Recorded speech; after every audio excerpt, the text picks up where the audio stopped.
Binuksan kamakailan ang isang fundraising project na Christmas Village of Love sa Cebu City, kung saan lahat ng proceeds ay mapupunta sa mga batang may chronic illnesses at cancer. Yan po ang ulat ni Jessie Atienza ng PTV Cebu. Maliliit at makukulay na mga miniature houses ang pinagsama-sama sa miniature village na binuksan sa publiko sa isang mall, ang Christmas Village of Love. Nanguna sa proyekto ang Mandawi Chamber of Commerce and Industry kasama ang ilang pribadong sektor.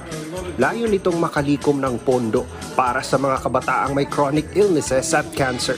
Basically, this entire collection is displayed throughout the Christmas season, and people adopt the houses if they pay 5,000 pesos, their name or logo or even their picture. No, if gusto sila maglagay din, they want to propose to somebody and they would put their "Will you marry me?" something like that.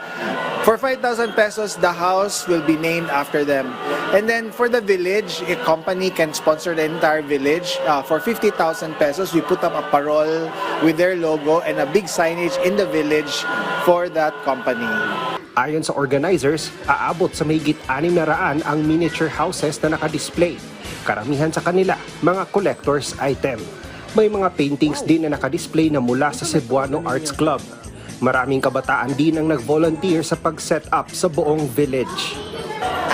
I feel very, very fulfilled knowing that these beautiful houses, get to support these children with cancer and get to help them fight through their journey. And I hope that these children also will be able to find the motivation and the courage to fight this battle. Laking pasasalamat naman ng mga organisasyon na benepisyaryo ng fundraising project. Kami po sa KAIT, we are very thankful. Hindi lang po ito financial, I guess, and medical support, but also the psychosocial and the emotional support that they give. Ito na ang ika-4 na taon ng Christmas Village of Love. Isang pagkakataon para sa ating mga kababayan na magbahagi para sa mga mas nangangailangan. Mula sa PTV Cebu, Jessie Atienza para sa Pambansang TV sa Bagong Pilipinas.